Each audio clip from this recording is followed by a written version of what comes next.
എല്ലാവർക്കും ലെറ്റ്സ് ക്രാക്കിലേക്ക് സ്വാഗതം. അപ്പോൾ നമ്മൾ മലയാളത്തിലെ ഇപ്പോൾ മൂന്നാമത്തെ സെറ്റാണ് ചെയ്യുന്നത്. മലയാളത്തിൽ ഓൾറെഡി നമ്മൾ മോക്ക് ടെസ്റ്റുകൾ ഇട്ടിട്ടുണ്ട് കേട്ടോ. പ്ലേലിസ്റ്റിൽ നിങ്ങൾക്ക് കാണാം. മലയാളം എത്ര വീഡിയോസ് ആയി എന്ന് എനിക്ക് ഓർമ്മയില്ല. അപ്പം ഈ അടുത്തിട്ട 50 ചോദ്യങ്ങൾ എന്ന് പറയുന്ന ആ ഒരു സീരീസിലെ മൂന്നാമത്തെ വീഡിയോ ആണ്. ഞാൻ ഇതോടുകൂടി മലയാളം നിർത്താൻ പോവാണ്. ഇനി ഇംഗ്ലീഷ് ചെയ്യാൻ വേണ്ടി നോക്കണം. ഓക്കെ, അപ്പം ഇതും 50 ക്വസ്റ്റ്യൻസ് ഉണ്ട്. ഇത് പര്യായ പദങ്ങളും എതിർലിംഗവും പിന്നെന്താ വിപരീത പദം, ശൈലികൾ, അങ്ങനെയൊക്കെ കുറച്ച് ഭാഗങ്ങൾ നമുക്ക് പഠിക്കാനുണ്ടല്ലോ. ഓക്കെ, ആ ഭാഗത്തു നിന്നൊക്കെ എടുത്തിട്ടുള്ള ചോദ്യങ്ങളാണ്. വീഡിയോയിലൊക്കെ കയറുന്നതിന് മുമ്പേ ഞാനൊരു കാര്യം പറഞ്ഞോട്ടെ നിങ്ങളോട്. ഇന്നലെ ചെയ്ത വീഡിയോയിൽ, അതായത് സാഹിത്യത്തിൽ നിന്നുള്ള ഭാഗത്ത് നമ്മൾ ഡിസ്കസ് ചെയ്തപ്പം എനിക്ക് 2 ക്വസ്റ്റ്യൻസ് പറഞ്ഞപ്പം തെറ്റിപ്പോയിട്ടുണ്ടായിരുന്നു. അതിൽ 6ാമത്തെ ക്വസ്റ്റ്യൻ ചെയ്തപ്പം ഞാൻ ആൻസർ പറഞ്ഞത് ഓപ്ഷൻ ബി എന്നായിരുന്നു. ബുക്കിൽ അങ്ങനെയാണ് കൊടുത്തിട്ടുള്ളത്. അപ്പം ഞാനും ആദ്യമായിട്ട് പഠിക്കുവാണല്ലോ, അങ്ങനെയല്ല, ഇത് പഠിക്കുന്ന സമയത്ത് ഞാനും ബുക്കിലുള്ളതാണല്ലോ പഠിക്കുന്നത്. അപ്പോൾ അവർ ഈ ക്വസ്റ്റ്യൻ കൊടുത്തപ്പം ഓപ്ഷൻ ബി ആണ് ആൻസർ എന്നാണ് കൊടുത്തത്. അപ്പം ഞാൻ ഓർത്തത് ശരിയായിരിക്കുമെന്ന് എനിക്കറിയില്ലായിരുന്നു സത്യം പറഞ്ഞാൽ. അപ്പോൾ ഇന്നലെ കമൻസ് കണ്ടപ്പോഴാണ് ഞാൻ ശ്രദ്ധിച്ചത്. അങ്ങനെ ഞാൻ ഗൂഗിൾ ചെയ്ത് നോക്കിയപ്പം ആൻസർ ഓപ്ഷൻ സി ശൂരനാട് കുഞ്ഞമ്പിള്ള എന്നാണ് കാണാൻ കഴിഞ്ഞത്. ബുക്കിൽ ബി ആയതുകൊണ്ടാണ് കേട്ടോ ഞാൻ അങ്ങനെ പറഞ്ഞു പോയത്. അപ്പം ഇതുപോലെ എന്തെങ്കിലും തെറ്റുകൾ വരുന്നുണ്ടെങ്കിൽ നിങ്ങൾ ക്ഷമിക്കണം. അറിഞ്ഞുകൊണ്ട് വരുത്തുന്നതല്ല. മാക്സിമം ഞാൻ തെറ്റ് വരുത്താതെയാണ് ഞാൻ ചെയ്യുന്നത്. അപ്പോൾ ഇത്രയും ക്വസ്റ്റ്യൻസ് ചെയ്യുമ്പം ഇത് ബുക്കിലുള്ള തെറ്റുകൊണ്ട് വന്നു പോയ തെറ്റാണ് കേട്ടോ. പിന്നെ പറയുന്ന സമയത്തൊക്കെ എന്തെങ്കിലും തെറ്റ് വന്നിട്ടുണ്ടെങ്കിൽ അറിയുന്നവരുണ്ടെങ്കിൽ ഒന്ന് കമൻറ്റ് ചെയ്ത് അറിയിക്കുക. ഞാൻ മാക്സിമം തെറ്റുകൾ വരുത്താതെയാണ് ചെയ്യാൻ ശ്രമിക്കുന്നത്. വീഡിയോ റെക്കോർഡ് ചെയ്യുമ്പോഴായാലും അപ്ലോഡ് ചെയ്യുമ്പോഴായാലും തെറ്റൊന്നും വരുത്തരുതേന്ന് വിചാരിച്ചിട്ട് തന്നെയാണ് ചെയ്യുന്നത് കേട്ടോ. ഓക്കെ, അപ്പോൾ ഇതൊന്ന് നിങ്ങൾ നോട്ട് ചെയ്യുക. സി ശൂരനാട് കുഞ്ഞൻപിള്ളയാണ് ആൻസർ വരുന്നത് കേട്ടോ. അപ്പോൾ കമൻറ്റ് ചെയ്ത് അറിയിച്ചവർക്ക് നന്ദിയെ. 2 പേര് കമൻറ്റ് ചെയ്തിട്ടുണ്ടായിരുന്നു കേട്ടോ. അതേപോലെ എന്തെങ്കിലും തെറ്റുകൾ കാണുകയാണെങ്കിൽ നിങ്ങൾ ചെയ്യണം. കാരണം ബുക്കുകളിൽ തെറ്റ് വരാം. ഓക്കെ, അപ്പോൾ നമ്മൾ അത് വേറൊരാൾക്ക് തെറ്റ് പറഞ്ഞു കൊടുക്കാൻ പാടില്ലല്ലോ. നമ്മളൊന്നും പറഞ്ഞു കൊടുത്തില്ലെങ്കിലും സാരമില്ല, തെറ്റ് പറഞ്ഞു കൊടുക്കാൻ പാടില്ല. സോ അത് നിങ്ങളൊന്ന് നോട്ട് ചെയ്യുക. നമുക്ക് ഫസ്റ്റ് ക്വസ്റ്റ്യനിലേക്ക് കടന്നാലോ. കണ്ണുനീർ എന്നർത്ഥം വരുന്ന പദം. കണ്ണുനീർ എന്ന് പറഞ്ഞിട്ടുണ്ട്. അപ്പോൾ ഏതാണ്? ലോചനം ആണോ ലോജമാണോ? അവിടെയാണ്. ഇതൊന്നുമല്ല, അക്ഷി കണ്ണാന്നൊക്കെ അറിയാം. ലോചനമാണോ ലോജമാണോ എന്നായിരിക്കും നിങ്ങൾക്ക് ഡൗട്ട് ഉണ്ടാവുക. ലോജം ആണ് കണ്ണുനീർ. ഏതാണ്? ലോജം. ശരി. 2, തന്നിരിക്കുന്ന വാക്യത്തിൽ തെറ്റായ ഭാഗം ഏതാണ്? എല്ലാ മാസം തോറും നിശ്ചിത തുക ബാങ്കിൽ നിക്ഷേപിക്കാൻ അയാൾ ശ്രദ്ധിച്ചു. അപ്പം എന്താണ് എല്ലാ മാസം തോറും എന്ന് പിന്നെ ആവശ്യമില്ല അല്ലേ? എല്ലാ മാസം തോറും വേണ്ട. അതുകൊണ്ട് ഓപ്ഷൻ എ ആണ് ഇതിൽ തെറ്റായിട്ടുള്ള ഭാഗം. 3ാമത്തെ ക്വസ്റ്റ്യൻ, ശരിയായ പദം ഏതാണ്? ഐച്ഛികം എന്നാണ് കൊടുത്തിട്ടുള്ളത്. ഇതിൽ ഏതാണ് ശരിയായിട്ടുള്ള പദം? നമ്മൾ വിചാരിക്കും ഇതാണ്, ഇത് തെറ്റാണ് കേട്ടോ. അതല്ല ആൻസർ. ഓപ്ഷൻ എ ആണ്, ഐച്ഛികം എന്നുള്ളതാണ് ശരി. 4ാമത്തെ ക്വസ്റ്റ്യൻ, ധനാശി പാടുക. ഈ ശൈലിയുടെ അർത്ഥം എന്താണ്? ധനാശി പാടുക. അതെ, അവസാനിപ്പിക്കുക. ഓപ്ഷൻ സി ആണ് ആൻസർ. 5ാമത്തെ question, set one's heart on എന്നതിൻ്റെ ഉചിതമായ മലയാള രൂപം ഏതാണ്? ഓപ്ഷൻ എ, അതിതീവ്രമായ മോഹം ഉണ്ടാവുക. അതിതീവ്രമായ മോഹം ഉണ്ടാകുക. 6, ലേഖകൻ എന്ന വാക്കിൻ്റെ എതിർലിംഗം ഏതാണ്? ലേഖകൻ ഏത് വരും? ലേഖിക. ലേഖകൻ, ലേഖിക. ഇനി പര്യായ പദം അല്ലാത്തത് ഏത്? അതായത് നിലാവിൻ്റെ പര്യായ പദങ്ങൾ തന്നിട്ടുണ്ട്. അതിലേതോ ഒന്ന് നിലാവിൻ്റെ പര്യായ പദം അല്ല. ചന്ദ്രിക, അതെ ശരിയാണ്. ജ്യോത്സ്ന ശരിയാണ്. കൗമുദി ശരിയാണ്. വിഹകം എന്താണ്? നിലാവാണോ? അല്ല, വിഹകം പക്ഷിയാണെന്നാണ് എനിക്ക് തോന്നുന്നത്. പക്ഷിയല്ലേ വിഹകം? അതെ, അതുകൊണ്ട് ചന്ദ്രിക, ജ്യോത്സ്ന, കൗമുദിയൊക്കെ നിലാവിൻ്റെ എന്താണ് പര്യായ പദങ്ങളാണെന്ന് മനസ്സിലാക്കാം. 8ാമത്തെ ക്വസ്റ്റ്യൻ, ശരിയായ പദം. അമാത്യൻ എന്ന് എഴുതിയിട്ടുണ്ട്. ഇതിൽ ശരി ഏതാണ്? ഓപ്ഷൻ ബി അമാത്യൻ. ഇങ്ങനെയാണ് അമാത്യൻ എന്ന് എഴുതുന്നത്. 9ാമത്തെ ക്വസ്റ്റ്യൻ വന്നു. പോയറ്റിക് ട്രിനിറ്റി എന്നതിൻ്റെ മലയാളം. പോയറ്റിക് ട്രിനിറ്റി എളുപ്പമല്ലേ? കവിത്രയം. കവിത്രയം. ഓക്കെ, കവിത്രയം. ഇനി 10, മനസ്സാന്നിധ്യം എങ്ങനെ പിരിച്ചെഴുതാം? ഇതല്ല, ഇതാണ് കേട്ടോ.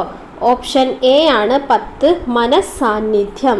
ഇനി 11, കളത്രം എന്ന പദത്തിൻ്റെ അർത്ഥം എന്താണ്? കളത്രം ഭാര്യ, ഓപ്ഷൻ ബി ഭാര്യ. ഇനി 12, ഇടംകോലിടുക എന്ന ശൈലിയുടെ അർത്ഥം എന്താണ്? ഇടംകോലിടുക തടസ്സമുണ്ടാക്കുക, ഓപ്ഷൻ ഡി തടസ്സമുണ്ടാക്കുക. 13, India has a glorious heritage, ശരിയായ പരിഭാഷ ഏത്? ഏതാണ്? ഭാരതത്തിന് ഒരു മഹത്തായ പൈതൃകമുണ്ട്. 13 ഓപ്ഷൻ സി ആണ് വരുന്നത്. 14, ഒറ്റപ്പദം എഴുതുക. സുമിത്രയുടെ പുത്രൻ, സുമിത്രയുടെ പുത്രൻ, സുമിത്രൻ എന്നൊന്നും എഴുതി വെക്കരുത്. 14 ഓപ്ഷൻ ബി സൗമിത്രി, സുമിത്രയുടെ പുത്രൻ സൗമിത്രി. സുമിത്രയുടെ പുത്രൻ ലക്ഷ്മണനല്ലേ? അല്ലേ? സുമിത്രയുടെ പുത്രൻ സൗമിത്രി കേട്ടോ. വിപരീത പദം ഉജ്ജ്വലം, ഉജ്ജ്വലത്തിൻ്റെ വിപരീതം അലസം, ഓപ്ഷൻ സി അലസം. ഉജ്ജ്വലം അലസം. ശരിയായ പദം ദശരഥൻ എഴുതിയത് ഏതാണ് ശരി? ദശരഥൻ ഇങ്ങനെയാണ് എഴുതുക, ദശരഥൻ. ഓക്കെ. 17, മനീഷ എന്ന പദത്തിൻ്റെ അർത്ഥം. മനീഷ ബുദ്ധിയാണേ, മനീഷ ബുദ്ധി, ഓപ്ഷൻ എ മനീഷ ബുദ്ധി. 18ാമത്തെ ക്വസ്റ്റ്യൻ, ശരിയായ രൂപം ഏതാണ്? ജീവച്ഛവം എന്നാണ് എഴുതിയിട്ടുള്ളത്. ഏതാണ് ശരി? ജീവശവം ഒന്നുമല്ല, ഇതുമല്ല. ജീവച്ഛവം എന്നൊന്നും പറയേണ്ട ആവശ്യമില്ല അല്ലേ? അതുകൊണ്ട് ഓപ്ഷൻ ബി ജീവച്ഛവം, ഓപ്ഷൻ ബി ജീവച്ഛവം. 19, ഇൻ അക്കോർഡൻസ് വിത്ത്, ഇതിൻ്റെ ഉചിതമായ മലയാള പരിഭാഷ. ഇൻ അക്കോർഡൻസ് വിത്ത് അതൊക്കെ നമ്മൾ നോർമലി ഉപയോഗിക്കുന്നതായതുകൊണ്ട് അറിയാം. അതനുസരിച്ച്. 20, ഒറ്റപ്പദം എഴുതുക. ഗുരുവിൻ്റെ ഭാവം ഏതാണ്? ഗുരുവിൻ്റെ ഭാവം ഗൗരവമാണ്, ഓപ്ഷൻ ബി ഗൗരവം. ഗുരുവിൻ്റെ ഭാവം ഗൗരവം. 21, കണ്ണാടി എന്ന അർത്ഥം വരുന്ന പദം. ഈ 4 ഏതോ ഒന്നേ കണ്ണാടി അർത്ഥം വരുള്ളൂ. മുകുരം, മുകുരമാണ്. ആ മുഖത്തെ കുരുവൊക്കെ നോക്കാൻ വേണ്ടി നമ്മൾ കണ്ണാടിയിൽ നോക്കി നിൽക്കാറില്ലേ? അങ്ങനെ ആലോചിച്ച് വെക്കാം. മുകുരം. 22, സഹിതം, വിപരീത പദം. സഹിതത്തിൻ്റെ വിപരീതം എന്താണ്? രഹിതം. സഹിതം രഹിതം എന്നാണ്, രഹിതം. ഓക്കെ. 23, കഷ്ടപ്പെടുത്തുക എന്ന അർത്ഥത്തിൽ പ്രയോഗിക്കുന്ന ശൈലി. കഷ്ടപ്പെടുത്തുക, അതെ, നക്ഷത്രം എണ്ണിക്കുക, ഓപ്ഷൻ ഡി നക്ഷത്രം എണ്ണിക്കുക. 24, പിരിച്ചെഴുതുക. ഇതിനകത്ത് ഞാൻ വന്നു പോയിട്ടുണ്ട്. ചലച്ചിത്രം എങ്ങനെ നമുക്ക് പിരിച്ചെഴുതാം? ഇതൊന്നുമല്ല. ചലത് പ്ലസ് ചിത്രമാണോ ചല പ്ലസ് ചിത്രമാണോ? ചല പ്ലസ് ചിത്രം ഒരു സുഖമില്ല എന്നല്ല, അതല്ല. 24 ഓപ്ഷൻ സി ആണ് വരുന്നത്. ചലത് പ്ലസ് ചിത്രമാണ് ചലച്ചിത്രം. ശരി. 25, സേവകൻ, ഇതിൻ്റെ എതിർലിംഗം എന്ത് വരും? സേവകൻ, സേവിക, ഓപ്ഷൻ ബി സേവിക. 26ാമത്തെ ചോദ്യം, കണ്ടു. ഇങ്ങനത്തെ ക്വസ്റ്റ്യൻ ഒക്കെ പ്രതീക്ഷിക്കാം കേട്ടോ. ഇങ്ങനത്തെ കുറച്ച് വാക്കുകളുണ്ട്. ഉണ്മ, കണ്ടു, വെണ്മ, ഉന്മ, നന്മ, തിന്മ, അങ്ങനത്തെ കുറച്ച് സാധനങ്ങളില്ലേ? അതൊക്കെ കണ്ടു എങ്ങനെയാണ് നമ്മൾ എഴുതുക? കൺ പ്ലസ് 2 അല്ല കേട്ടോ, കൺ പ്ലസ് ഉണ്ടു. അതൊക്കെ നമുക്ക് വെട്ടാം. ക പ്ലസ് ഉണ്ടു എന്തായാലും അല്ല. അപ്പോൾ നമുക്ക് ആൻസറിലേക്ക് എത്താൻ പറ്റി. കൺ പ്ലസ് 2 ആണ് കണ്ടു ആയിട്ട് മാറിയത്. കൺ പ്ലസ് 2. നമ്പ്യാറിൻ്റെ എതിർലിംഗം എന്താ? നമ്പ്യാർ. നങ്ങ്യാറാണ് നമ്പ്യാറിൻ്റെ എതിർലിംഗം, നങ്ങ്യാർ. 28, സദ പ്ലസ് ഏവ എന്നുള്ളത് ചേർത്ത് എഴുതിയാൽ എന്താവും?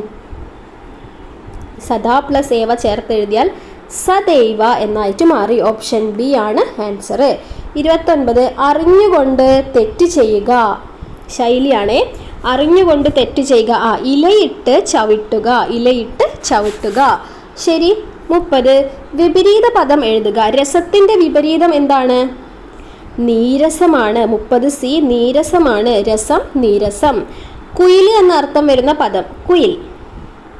കുയിൽ ഏതാണ്? പികം ആണ് കേട്ടോ, പികം ആണ് കുയിൽ. This is the standing order, ഇതിൻ്റെ പരിഭാഷ. This is the standing order. ഇപ്പോൾ കാണാമല്ലോ. This is the standing order. ഇത് നിലവിലുള്ള ഉത്തരവാണ്. This is the standing order. ഇത് നിലവിലുള്ള ഉത്തരവാണ്. 33, കോടിമുണ്ട് എന്ന അർത്ഥം വരുന്ന, കൊടിമുണ്ട് എന്ന പദത്തിൻ്റെ അർത്ഥം. കോടിമുണ്ട് എന്നൊക്കെ നമ്മൾ പറയാറുണ്ടല്ലോ. 33 ഓപ്ഷൻ ഡി പുതിയ എന്നാണ് അർത്ഥം, പുതിയ. 34, ഭരതവാക്യം ചൊല്ലുക എന്ന ശൈലിയുടെ അർത്ഥം വരുന്ന രൂപം. ഭരതവാക്യം ചൊല്ലുക എന്താണ്? അവസാനിപ്പിക്കുകയാണ്, അവസാനിപ്പിക്കുക. 35, ആകാശം എന്ന പദത്തിൻ്റെ പര്യായ പദം അല്ലാത്തതേത്? ഗഗനം, വ്യോമം, വിഹഗം, നഭസ്. വിഹഗം നമ്മൾ നേരത്തെ കണ്ടില്ലേ, പക്ഷിയാന്ന് കണ്ടില്ലേ. ബാക്കിയെല്ലാം ആകാശമാണ്. ഗഗനം, വ്യോമം, നഭസ് എല്ലാം എന്താണ്? ആകാശമാണ്. വിഹഗം പക്ഷിയാണ്. അതുകൊണ്ട് 35 ഓപ്ഷൻ സി ആണ് വരിക. 36 താഴെ കൊടുത്തിരിക്കുന്നവയിൽ ശരിയായ പ്രയോഗം. അതിഥി ദേവോ ഭവ എന്നാണ്. അപ്പോൾ അതിഥി തന്നെ എഴുതിയത് ഇതെല്ലാം തെറ്റാ. അപ്പം തന്നെ നമുക്ക് ആൻസർ കിട്ടി. അതിഥി ദേവോ ഭവ എന്നുള്ളത് 36 ഓപ്ഷൻ എ ആണ്. അതിഥി എന്ന് ഇങ്ങനെയാണ് എഴുതുക. 37 പോകേണ്ടത് പോയാലേ വേണ്ടത് തോന്നൂ. ഈ അർത്ഥം വരുന്നത് ഏതാണ്? Everybody is vice after the event. Everybody is vice after the event. 38 താഴെ കൊടുത്തവയിൽ ശരിയായ പദം. താഴെ കൊടുത്തിരിക്കുന്നതിൽ ശരിയായ പദം ഏതാണ്? ഉത്പതിഷ്ണു ആണ്. ഉത്പതിഷ്ണു ഇങ്ങനെയാണ് എഴുതുക. 39 കണ്ണു കാണാത്തവൻ. എളുപ്പമല്ലേ? ഈ വാക്കിൻ്റെ ഒറ്റ പദം കണ്ടെത്തുക. കണ്ണ് കാണാത്തവൻ എങ്ങനെയാണ്? അന്ധനാണ്. അന്ധൻ. ശരി. 40 അർത്ഥം എഴുതുക. ഇനൻ എന്നുള്ളതിൻ്റെ അർത്ഥം എന്താണ്? സൂര്യൻ എന്നാണ്. സൂര്യനാണ് ഇനൻ. 41 വിപരീത പദം കണ്ടെത്തുക. ആധിക്യത്തിൻ്റെ വിപരീതം ഏതാണ്? ആധിക്യം അനാധിക്യം എന്ന് എഴുതാൻ തോന്നും. അല്ല. വിരളത്തിൻ്റെത് ബഹുലമാണ്. ദാരിദ്ര്യവും അല്ല. വൈരള്യം. ഏതാണ്? വൈരള്യം. ആധിക്യം വൈരള്യമാണ്. തലമുടിയുടെ പര്യായം അല്ലാത്തത്. തലമുടിയുടെ പര്യായം. അപ്പോൾ വേണി തലമുടിയാണ്. വാണിയാണോ? വേണിയാണോ വാണിയാണോ എന്നാണ് സംശയം. ചിഗുരവും കേശവും ഒക്കെ എന്താണ്? തലമുടിയാണ്. അപ്പോൾ വേണി തലമുടിയാണ്, വാണി തലമുടി അല്ല. അതുകൊണ്ട് 42 ഓപ്ഷൻ ബി ആണ് വരിക. 43 ചെണ്ട കൊട്ടിക്കുക എന്ന ശൈലി ഏത് അർത്ഥത്തിലാണ് പ്രയോഗിക്കുന്നത്? അപമാനിക്കുക. എന്താണ്? അപമാനിക്കുക. ചെണ്ട കൊട്ടിക്കുക, അപമാനിക്കുക. 44 to go through fire and water എന്ന പ്രയോഗത്തിൻ്റെ അർത്ഥം കാണാലോ. To go through fire and water ഏതാണ് വരിക? ഓപ്ഷൻ എ ആണ്. ലക്ഷ്യം നേടാൻ ഏതുവിധ പ്രതിബന്ധങ്ങളെയും അപകടങ്ങളെയും നേരിടുക. ശരി. 45 ശരിയായ വാക്യം ഏതാണ്? കാണാലോ. അനുദിനം വർദ്ധിക്കുന്ന ജനസംഖ്യയെ തീറ്റിപ്പോറ്റുക. അപ്പോൾ അത് തെറ്റാണ്. അനുദിനം വർദ്ധിക്കുന്ന ജനത്തെ തീറ്റിപ്പോറ്റുക എന്ന് പറഞ്ഞാൽ ശരി. അനുദിനം വർദ്ധിച്ചു വരുന്ന ജനസംഖ്യയെ തീറ്റിപ്പോറ്റുക തെറ്റ്. ജനസംഖ്യ അനുദിനം വർദ്ധിക്കുന്നതിന് അതൊക്കെ തെറ്റാണ്. അപ്പോൾ ഓപ്ഷൻ ബി ആണ് ആൻസർ കേട്ടോ. 46 ശരിയായ രൂപം ഏതാണ്? അഭ്യസ്ത വിദ്യൻ എന്നാണ് എഴുതിയിരിക്കുന്നത്. ഇതൊക്കെ വേഗം വെട്ടാം. അഭ്യസ്ത വിദ്യൻ. ഇതും തെറ്റാം. ഇനി ഇതാണോ എന്നാണ് സംശയം. ഓപ്ഷൻ എ ആണ്. അഭ്യസ്ത വിദ്യൻ എന്നാണ് എഴുതുന്നത്. 47 അയക്കുന്ന ആൾ എന്ന് വരുന്ന അർത്ഥം വരുന്ന വാക്ക്. അയക്കുന്നയാൾ പ്രേക്ഷകനാണ്. പ്രേക്ഷകൻ കേട്ടോ. പ്രേക്ഷകനല്ലേ? ഇതൊക്കെ പോയി. പ്രേക്ഷകൻ ആണ്. പ്രേക്ഷകൻ. Option B. 48 പന്നകം. പന്നകം എന്നാണ്. പന്നകം. പന്നകം ആണെങ്കിൽ പാമ്പാണ്. പാമ്പ്. ഓപ്ഷൻ എ പാമ്പ്. 49 അചഞ്ചലം എന്ന പദത്തിൻ്റെ വിപരീത പദം. അചഞ്ചലം. ചഞ്ചലമാണ്. ചഞ്ചലം. അചഞ്ചലത്തിൻ്റെ വിപരീതം ചഞ്ചലം. Last question. ഗൃഹനാഥൻ എന്ന പദത്തിൻ്റെ എതിർലിംഗം. ഗൃഹനാഥൻ ഗൃഹിണി. ഗൃഹനാഥൻ ഗൃഹിണിയാണ് കേട്ടോ. ഗൃഹിണി അല്ല, ഗൃഹിണി ഉണ്ട്. ഓക്കെ. അപ്പോൾ 50 ക്വസ്റ്റ്യൻസ് കഴിഞ്ഞു. സ്പീഡിൽ പോയിട്ടുണ്ട്. കാരണം ഇവിടെ കൂടുതലായിട്ടൊന്നും എനിക്ക് പറയാനില്ലായിരുന്നു. അത് നമ്മളെന്തായാലും എല്ലാം ഒന്ന് പഠിച്ച് വെക്കണം, ഒന്ന് നോക്കി വെക്കണം. ഏത് ചോദിക്കുന്നത് നമുക്ക് പറയാനേ കഴിയില്ല. അപ്പോൾ പഠിക്കണ്ടെന്നും പറയാൻ പറ്റില്ല. എന്നാൽ ഒരുപാട് സമയം അതിന് കളയാനും നമുക്കില്ല അല്ലേ. ഇതൊക്കെ അല്ലെങ്കിൽ ആദ്യമേ നമ്മൾ കുറച്ച് എണ്ണം പഠിച്ചു വരണമായിരുന്നു. ഇനിയിപ്പം പറഞ്ഞിട്ട് കാര്യമല്ല. മാക്സിമം ക്വസ്റ്റ്യൻസ് ഒക്കെ പ്രാക്ടീസ് ചെയ്ത് നോക്കുക. അപ്പോൾ മലയാളം ഞാൻ നിർത്തുവാണ്. മലയാളം നമ്മൾ 3 റിവിഷൻ സീരീസിൽ 3 സെറ്റ് വീഡിയോസ് നമ്മൾ ചെയ്തു കഴിഞ്ഞു. എല്ലാവരും അത് കണ്ട് പ്രയോജനപ്പെടുത്തുക കേട്ടോ. അപ്പോൾ യൂസ്ഫുൾ ആയിട്ടുണ്ടെങ്കിൽ പറയൂ. അടുത്തത് നമുക്ക് ഇംഗ്ലീഷ് ചെയ്യാൻ ശ്രമിക്കാം. ഞാൻ ചെയ്യുമെന്ന് പറയുന്നില്ല, ശ്രമിക്കാം കേട്ടോ. നമുക്ക് സമയം പോലെ. ഇംഗ്ലീഷ് എനിക്ക് കുറച്ചൊരു ബുദ്ധിമുട്ട് തന്നെയാണ് ഇംഗ്ലീഷ്. സോ ക്വസ്റ്റ്യൻസ് കിട്ടുവാണെങ്കിൽ ഞാൻ ചെയ്യാം കേട്ടോ. അപ്പം ശരി. അപ്പോൾ എല്ലാവരും നന്നായിട്ട് പഠിക്കൂ. All the best.